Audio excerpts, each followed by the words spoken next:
नमस्कार। आप सबका मेरे YouTube चैनल हिंदू धर्म सप्रमाण पे स्वागत है। मित्रों, हम जो लगातार ये जानने का प्रयास कर रहे हैं कि भाई हिंदू धर्म कैसे भारत में आया, आगे क्या क्या हुआ, हिंदू धर्म की जो महान विभूतियां हैं कौन है और कैसे इसका विकास हुआ, और बाद में हम उन स्थानों की खोज में हैं कि जहां जहां ये घटनाएं घटी, जो हम प्रसिद्ध घटनाएं जिनकी चर्चा करते हैं, चाहे वो श्री राम के बारे में, श्री कृष्ण के बारे में हो या अन्य कोई बारे में, तो मैं तीर्थ स्थानों का जो वर्णन कर रहा हूँ, एक्चुअल में उन स्थानों को खोज रहा हूँ। जैसे आप पढ़ते हैं, आप सभी लोग रामायण के बारे में जानते हैं, लेकिन वो स्थान कहाँ है, लोग उनको देखने नहीं जा पाते और बड़ा अद्भुत रहता है। अनेक लोग तो इसको इसलिए किंवदंती मानते हैं, मैं भी मानता था, मैं भी सोचता था कि ऐसा तो स्थान हो नहीं सकता। लेकिन आपने देखा कि पिछली बार मैंने आपको वो स्थान बताया जहां श्री राम और लक्ष्मण कबंध से मिले थे, और आपको स्मरण होगा पिछले एपिसोड में मैंने बताया है कि कबंध ने उनको ये सलाह दी कि आप सुग्रीव से मिलिए। देखिए, ये वाला श्लोक था ना जो सुग्रीव से मिलिए वाला। तो मित्रों, अब सुग्रीव से मिलने के लिए श्री राम बेचैन हो गए जब कबंध का अंतिम संस्कार वगैरह कर दिया, जला दिया उसको, जो भी।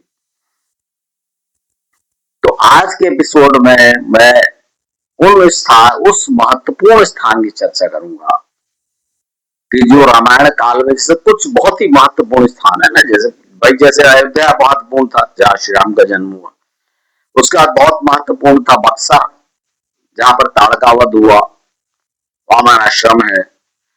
फिर तीसरा महत्वपूर्ण स्थान जनकपुर। फिर जो नासिक, जब उनको वनवास हुआ तो चित्रकूट, उसके बाद नासिक जहां से सीता हरण हुआ। फिर वो कबंध से मिले जो टर्निंग पॉइंट जहां बताया उनको, और उसके बाद अब ये स्थान जहां उनकी अत्यंत महत्वपूर्ण पात्र हनुमान जी से मुलाकात हुई। तो आइए आज के एपिसोड में हम इसी बात को देखते हैं कि सुग्रीव से और हनुमान जी से श्री राम की मुलाकात किस प्रकार हुई।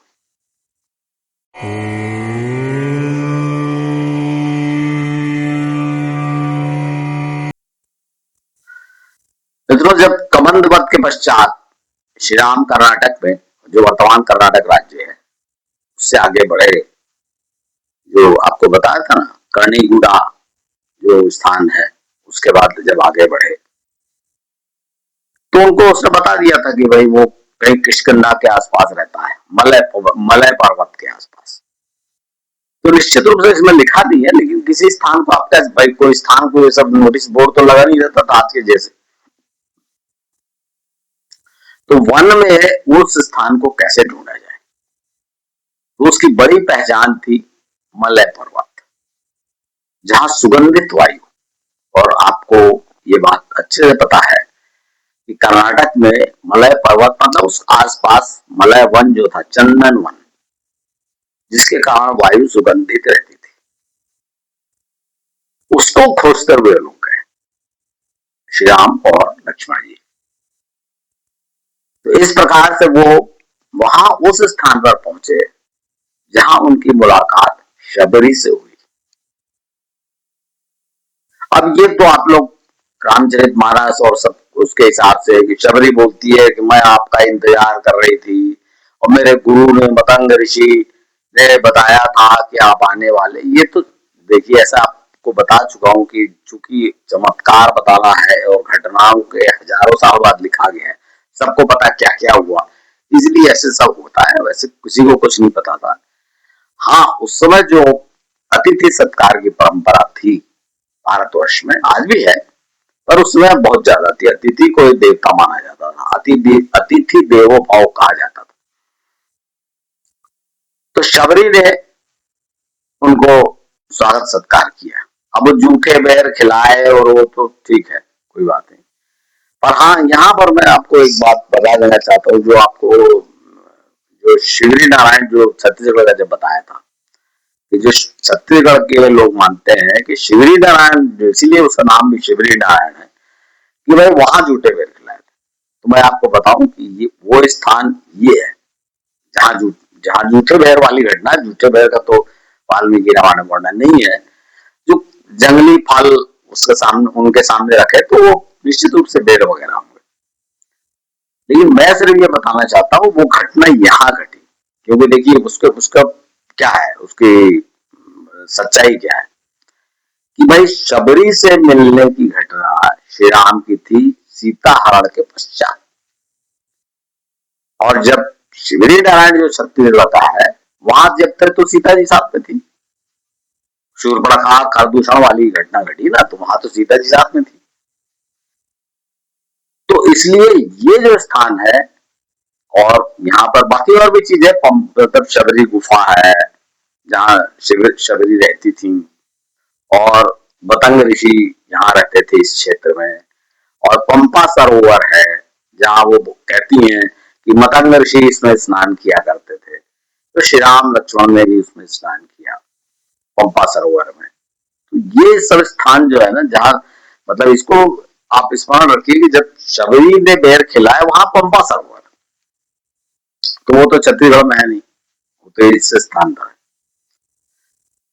तो आप जब वो शबरी से मिले और उन्होंने अपना जब उनसे बातचीत की, तो देखिए एक ये जो पंपा सरोवर का वर्णन क्या है, जो ऋषमुख पर्वत और पंपा सरोवर जब शबरी से पूछते हैं वो कि सुग्रीव कहाँ मिलेगा, तो शबरी उनको बताती है कि भाई सुग्रीव अपने भाई बाली से डर कर यही ऋषमुख पर्वत पे रहता है। तो ऋषमुख पर्वत कहाँ था? ऋषमुख पर्वत देखिए वहां आसपास जो वो क्षेत्र है, जब आप एक ऊपर से नजर डालेंगे तो पूरी चट्टानी पहाड़ियां हैं, चट्टान चट्टान से टुकड़े टुकड़े, मतलब शिलाखंड जिसको कहा गया, वो पूरे, और अनेक छोटी छोटी पहाड़ियां हैं, और इस पे वानरों के कबीले रहते थे। पूरा जो वानर जो जाति, मैं जो वानर इसलिए बोल रहा हूँ कि आप समझ जाएंगे, दूसरा नाम और कौन सा दूं, कि ये जो जाति के लोग रहते थे, जिन्हें वानर कहा गया, वो आसपास इसी जाति के लोग रहते थे। और निश्चित रूप से जो किष्किंधा सबसे बड़ा था, तो उसका जो राजा रहता था, वहां का जो हेड था, वो सबका राजा होता था, हेड तो होता था। ऐसा वो वहां का सामाजिक ढांचा ऐसा था। तो जब उसने शबरी ने श्री राम को बताया कि भाई ये ऋषमुख पर्वत है, तो ऋषमुख पर्वत के बारे में एक श्लोक देखिए, इसमें लिखा हुआ है कि ऋषमुख पर्वत पंपा सरोवर तक फैला हुआ था, और ऋषमुख पर्वत पे सुग्रीव अपने 4 सचिवों के साथ रहता था, जो बाली का साथ छोड़ के अपनी मित्रता बस साथ में आ गए थे। और ये लोग छिप के यहाँ रहते थे। क्यों यहाँ क्यों रहते थे ऋषमुख पर्वत पे? वो मैं आपको बताऊंगा कि एक्चुअली में यहाँ पतंग मतंग ऋषि का आश्रम था, और ऐसी वर्णन है कि मतंग ऋषि के मतलब जो भय से बाली यहाँ नहीं आता जाता था, उसके सैनिक भी नहीं आते थे, और इसीलिए सुग्रीव यहाँ छिप के रहता था। अब क्यों छिप के रहता था, ये भी एक घटना है, पर मैं अभी बताता हूँ पहले आपको कि भाई ये सुग्रीव से और हनुमान जी से कैसे मुलाकात। तो क्या शबरी से मिले और उससे उन्होंने वर्णन किया कि अपने दुख का, और बताया कि भाई सुग्रीव से मिलना है। तो जैसा भी उसने शबरी ने बताया, तो सुग्रीव की खोज में ऋषिमुख पर्वत पे चढ़े, चलने लगे। तो सुग्रीव ऊपर चोटी पे बैठा था अपने सचिवों के साथ, तो उसने देखा कि अरे कोई 2 तीर धनुष लिए हुए चले आ रहे हैं मनुष्य, मतलब मनुष्य कहा जाता था ना उसमें, आपको मैं बताया ना कि मनु के मानने वालों को मनुष्य कहा जाता था। तो उस पहचान गया तो मनुष्य है, तो वह डर गया कि ये बाली का कोई नया तरीका हो सकता है। बाली ने चूंकि यहाँ पे वानरों का आना मना था इनके कारण, मतंग ऋषि कारण, तो हो सकता है किसी को नए अपना भेजा और छल से। तब सुग्रीव ने हनुमान जी से कहा कि हनुमान तुम चतुर हो, तुम जाकर पता लगाओ, बातचीत करो कि ये दोनों कौन है और उनका यहाँ आने का उद्देश्य क्या है। तो ऐसा वर्णन है कि हनुमान जी ने भिक्षु का, देखिए श्लोक देखिए, इसमें भिक्षु का रूप धारण किया। भिक्षु अर्थात समझ लीजिए कि ब्राह्मण का रूप धारण किया। अब ब्राह्मण का रूप धारण किया, अब लोग बोल रहे हैं एकदम ब्राह्मण बदल गए। भाई ब्राह्मण का रूप धारण किया मतलब थोड़ा गेरवा एरवा पहन लिया। और ये पूंछ वाली बात तो आप छोड़ दीजिए, मैं आपको बता चुका हूँ कि ये सब आज की परिभाषा में सब आदमी थे, अलग अलग जातियों को, जो आर्य लोग जातियों का नाम दे देते हैं उस हिसाब से वानर कहा गया। वानर का मतलब आज सब लोग जो बंदर समझते हैं वैसा कुछ नहीं था। और हनुमान जी ने जो कुछ ऐसे गेरुआ पहन लिया, तिलक लगा लिया, ऐसा क्यों? इसलिए कि उनको पता था, चूंकि उनकी शिक्षा दीक्षा आपको बताया था ना मैंने, हनुमान जी की शिक्षा दीक्षा एक आर्य ऋषि के आश्रम में हुई थी। तो उनको पता था कि जो आर्य लोग हैं वो ब्राह्मणों का बड़ा आदर करते हैं, इसलिए उन्होंने ब्राह्मण का रूप धारण किया और वे आगे बढ़े और उन्होंने श्री राम और लक्ष्मण से मुलाकात की। तो यहां पर फिर एक बात स्मरण रखिए, बहुत सी कहानियों में आप देखेंगे बताया ना, ये हजारों साल पुरानी घटनाएं हैं और चूंकि उनको भगवान माना गया श्री राम को, तो अनेक, जैसे जब एक कहानी की जब श्री राम का जन्म हुआ तो हनुमान जी उनको देखने आए, ऐसा टाइप, तो ऐसा कुछ नहीं है। हनुमान जी की पहली मुलाकात श्री राम से यहाँ पर हुई और इस यही घटना है। तो जब मिलते हैं हनुमान जी उनसे तो बड़ा शुद्ध सा, कौन सी भाषा में बात करेंगे? संस्कृत में बात करेंगे जो आर्यों की भाषा थी। ये मैं इसलिए बोल रहा हूं दावे से कि जब वो पूछते हैं श्याम से कि भाई आप लोग कौन हो, किस उद्देश्य से आए, तो श्री राम कहते हैं कि भाई जिसको ऋग्वेद का ज्ञान नहीं है, जो सामवेद नहीं जानता, वो ऐसी भाषा में बात नहीं कर सकता। तो इसका अर्थ है कि भाई आप परम ज्ञानी है और आप कौन है? तब हनुमान जी कहते हैं कि मैं सुग्रीव का सचिव हूं। जो बाली, जो किष्किंधा का राजा बाली, उसके छोटे भाई सुग्रीव का मैं सचिव हूं, तो इसलिए मैं आपसे पूछ रहा हूं। वो बताते हैं कि भाई वो बाली से छुप के यहाँ रहता है, तो उन्होंने मुझको भेजा है आपके बारे में पता करने के लिए, इसलिए पूछ रहा हूं। तो श्री राम उनको बताते हैं हनुमान जी को। अब यहाँ फिर देखिए, आप जैसे आप पढ़ते हैं ना, अगर भाई वह सब जानते थे तो भाई श्री राम बताते क्यों? एनी हाउ छोड़िए, बार बार वही बात की चर्चा करना ठीक नहीं है। हनुमान जी को बताते हैं श्री राम कि मेरी पत्नी का हरण हो गया है और मुझको पता लगा कि सुग्रीव इस बात को पता लगा सकते हैं कि मेरी पत्नी का हरण किसने किया है, तो मैं इसलिए उनकी मदद मांगने आया हूं। तो फिर हनुमान जी को तुरंत, बहुत बहुत बुद्धिमान है, आपको पता ही है हनुमान जी तो शक्ति और बुद्धिमान, अतुलित बलधामा के महान बुद्धिमान थे।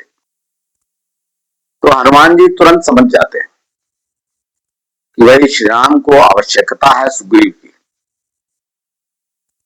और उनको यह भी ज्ञात था सुग्रीव को आवश्यकता है ऐसे तीरंदाजों की, ऐसे बलशाली पुरुषों की, जिनके सहयोग से वो बाली से अपना बदला ले सके। बदला ही नहीं, वो बाली की सुग्रीव की पत्नी का भी तो उसने हरण कर लिया था बाली ने, वो बात भी थी। तो हनुमान जी उनको राम और लक्ष्मण को लेकर सुग्रीव के पास जाते हैं और वहां जाके सुग्रीव को समझा के लाते हैं कि भाई जैसे आप जरूरतमंद हो, कि ये लोग भी जरूरतमंद है, तो दोनों की मित्रता अच्छी रहेगी, दोनों एक दूसरे की आवश्यकता की पूर्ति कर सकते हैं। और वहां हनुमान जी ने, जब वो दोनों की बात होती है सुग्रीव की, हनुमान श्री राम बोलते हैं कि सुग्रीव मैं इस समय तुम्हारी शरण में आया हूं, मतलब तुम्हारी सहायता की आवश्यकता है। तो सुग्रीव भी बताते हैं कि भाई भाई मुझे भी निकाल दिया गया, मुझको भी सहायता की जरूरत है। तो हनुमान जी तुरंत वहां पे कुछ लकड़ियां लाके अग्नि प्रज्वलित कर। उसका कारण यह है कि हनुमान जी बहुत बुद्धिमान थे, और चूंकि आर्य गुरु के आश्रम में उन्होंने शिक्षा प्राप्त की थी, तो उन्हें पता था कि आर्यों के लिए अग्नि का कितना महत्व है। इसलिए अग्नि प्रज्वलित करके उन्होंने इस जो मित्रता थी श्री राम और सुग्रीव की, इसको एक मजबूत आधार प्रदान किया। उनको मालूम था कि अब इसके बाद ये मित्रता डिगेगी नहीं, और यही हुआ। आपने देखा होगा कि आखिर तक सुग्रीव, यहाँ तक कि जब श्री राम ने जल समाधि ली अपना, तब भी उन्होंने सुग्रीव को बुलावा भेजा था, और सुग्रीव ने उनके मतलब श्री राम, भरत और शत्रुघ्न के साथ जल समाधि ली थी। इतनी मजबूत मित्रता यहाँ पर हनुमान जी ने करवाई। खैर जब ये मित्रता हो गई, तो उसके बाद की जो कहानी है कि भाई वो सुग्रीव को चूंकि बाली से भय लगता था, श्री राम उससे लड़ पाएंगे या नहीं, तो वो बताता है एक जगह जाके, एक हड्डियों को ढेर को दिखाकर, कि भाई ये अस्थि पंजर है, एक मतलब कहना चाहिए भैंस, भैंस ही समझना चाहिए, बड़े भैंसे का, और इसको बाली ने मार दिया था, और इसके पिंजर को उठाकर, पूरे शरीर को उठाकर फेंक दिया था। तो श्री राम ने भी उसको पैर के अंगूठे से उसको पिंजर को फेंक दिया। तो फिर सुग्रीव कहता है कि भाई ये तो उस समय इसमें मांस भी था, सब था, अब तो ये सिर्फ अस्थि पंजर है। फिर वो एक साल वृक्षों के पास ले जाता है। ऐसा साल वृक्ष लिखा हुआ है, लेकिन जो लोग कथाओं में, वहां जो लोग कथाएं चलती उनमें उन्हें ताड़ वृक्ष कहा गया है, क्योंकि ताड़ के वृक्ष भी उस क्षेत्र में बहुत होते हैं, कर्नाटक क्षेत्र में, इसलिए ताड़ वृक्ष कहा गया, लेकिन वाल्मीकि रामायण में साल वृक्ष लिखा गया है। तो साल वृक्षों को उन्होंने जब उसने बताया कि इसको हिला के पत्ते गिरा देता है, तो श्री राम ने एक तीर से 7 साल वृक्षों को छेद दिया था। ऐसी कहानी। खैर कहानी का अर्थ यह है कि सुग्रीव को किसी प्रकार विश्वास हुआ, क्योंकि वो हिम्मत नहीं कर पा रहा था ना बाली से लड़ने की, मतलब राम का की सहायता लेकर बाली से लड़ने की हिम्मत नहीं कर पा रहा था कि बाली फिर मार देगा करके। तो जब उसने राम का ये शक्ति प्रदर्शन देखा और उनके धनुष सॉरी तीर तीर का नुकीलापन देखा, तब उसे विश्वास हुआ, और श्री राम ने कहा कि चलो आज ही मारते हैं उसको, क्योंकि देर करने का फायदा नहीं है। श्री राम को तो जल्दी थी भाई, जितनी जल्दी सीता का पता लग गया। तो श्री राम और वाली जाते हैं। अब देखिए मित्रों, यहाँ पर फिर से थोड़ी सी बात है, बात वही आ रही रामचरितमानस और वाल्मीकि रामायण के डिफरेंस की। कि रामचरितमानस में, और मैंने भी पहले ये बात बताई है कि जब सुग्रीव लड़ने के लिए गया श्री राम के साथ, और उसने बाली की गुफा के सामने जाके जब ललकारा, तो बाली बाहर निकल कर आ गया, और फिर दोनों में युद्ध हुआ, और बाली ने सुग्रीव को पीट पाट कर भगा दिया। तब श्री राम से सुग्रीव ने उड़ाना दिया कि भाई आपने तो मुझे पिटते हुए देखा, मैं तो भागा नहीं होता तो मार डाला जाता। और बाली ने धमकी भी दी कि अगर अगली बार आएगा छोड़ूंगा नहीं। तो फिर किसी प्रकार श्री राम ने उसको ढांढस बनाया, बोला तुम दोनों का एक समान चेहरा है, मैं पहचान नहीं पाया, तुम गले में माला पहनो। ऐसी कहानी कही बताई गई, लेकिन वाल्मीकि रामायण में ऐसी कहानी नहीं। वाल्मीकि रामायण में स्पष्ट लिखा है कि जब सुग्रीव ने श्री राम के साथ जाकर उसको ललकारा, श्री राम एक वृक्ष के पीछे छिप गए और जाकर उसको वाली को ललकारा, तो उसकी ललकार सुनकर जब वाली तैयार होने लगा, तो तारा जो उसकी पत्नी थी, बड़ी बुद्धिमान थी, उसने उसको सावधान किया कि भाई ये पिटकर भागा था, आज फिर कैसे आ गया। और ये भी बताया कि अंगद ने 2 आर्य मतलब मनुष्यों को, पुरुषों को देखा है जो धनुष बाण लिए हुए थे। और हो सकता है कि और वे वाली के पास, सुग्रीव के पास चले गए थे। हो सकता है सुग्रीव की उनको सहायता प्राप्त हो गई। तब बाली ने कहा कि भाई तुम चिंता मत करो, तुमने अपना धर्म निभा दिया, अच्छा किया।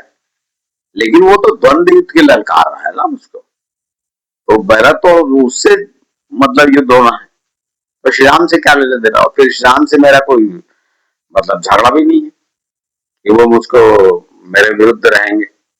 ऐसा कर कर बाली चला गया। अब देखिए मित्रों, ये जो स्थान है जहां वाली का युद्ध हुआ या श्री राम छिपकर खड़े थे, ये स्थान को स्पष्ट दृष्टिगोचर नहीं है। कई स्थान बताए जाते हैं, कोई बताएगा वो दूर पहाड़ी पे था, श्री राम दूसरी पहाड़ी पे थे, वहां से तीर मारा। और कहीं मैं स्वयं भी गया था, तो वहां पर एक स्थान पे जो लोकल बच्चे थे उन्होंने बताया कि ये स्थान है, वहां एक मंदिर बना हुआ था, बोले ये स्थान है, यहाँ छुप कर मारा।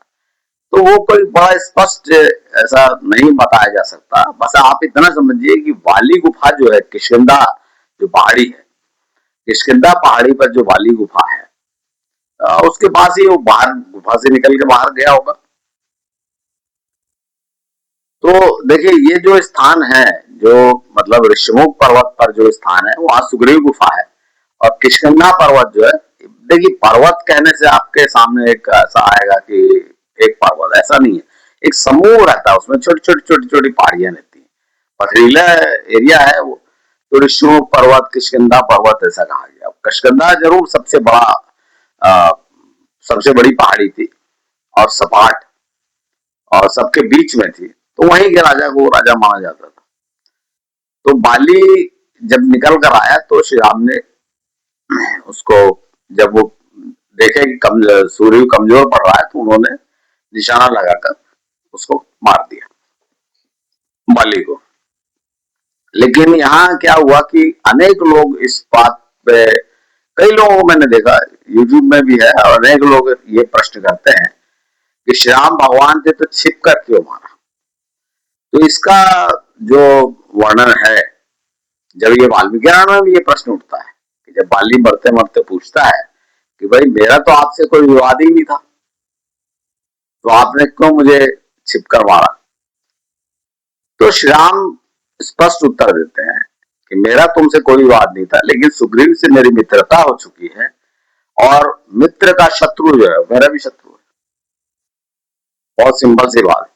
और फिर अगला सेंटेंस ही लिखा है, तुम शाखा मृग हो, मतलब वानर हो, शाखा जो झाड़ की शाखाओं पे कूदने वाले, और मैं क्षत्रिय हूं, तो क्षत्रिय लोग तो छुप कर ही शिकार करते हैं। ऐसा वो मुझे उचित नहीं जान पड़ता, क्योंकि राम जैसे एक वीर और बहादुर आदमी के द्वारा इस प्रकार कहा जाना उचित नहीं लगता। देखिए ये क्यों नहीं कहा जा, मतलब क्यों असंभव है ऐसा कहना श्री राम के द्वारा। भाई अगर वो बाली को बोलेंगे तुम शाखा मृग हो, मैं तुमको मार सकता हूँ, तो भाई हनुमान जी का क्या होगा। सुग्रीव से तो उनकी मित्रता थी, फिर सुग्रीव भी शाखा मृग हो जाएगा, उससे फिर मित्रता क्यों की। ऐसे बहुत से प्रश्न उठ जाते हैं। और रामचरितमानस में तो कह दिया गया कि वो सामने इसलिए नहीं आया कि वो बाली को ऐसा वरदान प्राप्त था कि बाली के जो सामने वाला शत्रु आता था तो उसका आधा बल बाली के शरीर में आ जाता था। इस तरह की ये बातें उस चीज को कि श्री राम ने वृक्ष के पीछे छिप कर मारा बाली को, इस बात को जस्टिफाई करने के लिए तरह तरह के तर्क दिए जाते हैं। लेकिन आप इसको खुद सोच के देखिए कि अगर वो छिपकर नहीं मारते तो क्या करते। अगर सामने से आते तो फिर द्वंद्व युद्ध की बात ही नहीं थी। फिर तो सामने से आते तो इधर भी सब खड़े हुए थे, बाली भी तो राजा था वहां का, तो उसके सब लोग टूट पड़ते, फिर युद्ध होता। मैं ये नहीं बोल रहा हूँ कि श्री राम नहीं मार पाते, मार देते, लेकिन अगर बाली सुग्रीव को मार देता तो कुछ भी हो सकता था। इसलिए जो सबसे उचित था, जिसको बोलते हैं ना कि अपने मतलब अपने मूल जो आपका जो टारगेट है उसकी रक्षा करना, वो श्री राम ने किया कि वृक्ष के छुपकर पीछे छिपकर मारा, जिससे से बाली मरे। और जैसे ही बाली मरा तो फिर उसके बाद वो आया और जो भी सवाल जवाब हुआ, बाली ने थोड़ा वचन लिया कि भाई मेरे बाद मेरी पत्नी और मेरे पुत्र का क्या होगा, अब आप रक्षा करना, ऐसा वैसा। तो श्री राम ने तुरंत वहां लक्ष्मण जी को बोल दिया कि जाके अब ये सिंहासन खाली हो गया तो सुग्रीव का राज तिलक कर दो। और सुग्रीव को कहा कि अंगद को युवराज घोषित कर दो। ये सब पॉलिटिक्स में आपको पहले ही बताया था कि लोग समझते हैं कि जो राजनीति है या कूटनीति भगवान श्री कृष्ण के समय प्रारंभ हुई। आप देखिए श्री राम के समय में हुई। भाई उन्होंने वृक्ष के पीछे छिपकर मारा बाली को। उसके बाद बाली के मरते साथ उन्होंने अंगद को, मतलब सुग्रीव को कहा कि भाई अंगद को युवराज डिक्लेयर कर दो। क्यों? कि भाई निश्चित रूप से अंगद के समर्थक, बाली के समर्थक भी तो कुछ बाली भक्त भी तो सरदार होंगे। तो उन सबको अपने तरफ करना था, क्योंकि इस समय श्री राम ऐसा पचड़ा नहीं चाहते थे कि भाई इनके आपस में ही संघर्ष हो जाए, इसलिए ऐसा निर्णय लिया। इस बात को ध्यान रखिएगा। तो ये जो स्थान है पाली गुफा, किष्किंधा, और ये बड़ा मनोरंजन, जितना हुआ पंपा सरोवर जो मैंने आपको बताया, शबरी आश्रम, बलय पर्वत, उसी का ये सब स्थान, ये हम्पी की मतलब तुंगभद्रा के एक तट पर है। और शिवुक पर्वत दूसरे तरफ है। वो दूसरे तरफ इसलिए कि भाई वहां बाली ना आ सके, इसलिए वहां पे जाके छुपके रहता था सुग्रीव। तो ये जो स्थान है, ये जो मैंने आपको बताया, इसमें हाँ इसमें एक बताने का, हाँ एक और माल्यवान पर्वत कहा गया है, वो भी वही उसी की ऋषियों पर्वत की समझ लीजिए एक और चोटी। वहां पर वो भी मैंने आपको बताया कि सीता के आभूषण मिले। तो ये सब स्थान है। तो मित्रों जब उसने मारा, और फिर आगे ये वर्णन है कि श्री राम अगले, क्योंकि वर्षा काल आ गया था, तो अब कहीं खोज हो नहीं सकती थी, कहीं जा नहीं सकते थे। तो श्री राम ने प्रवर्षण गिरी पर, मतलब जो वर्षा के 2-3 माह है उसको बिताने का निश्चय किया, ऐसा वर्णन है।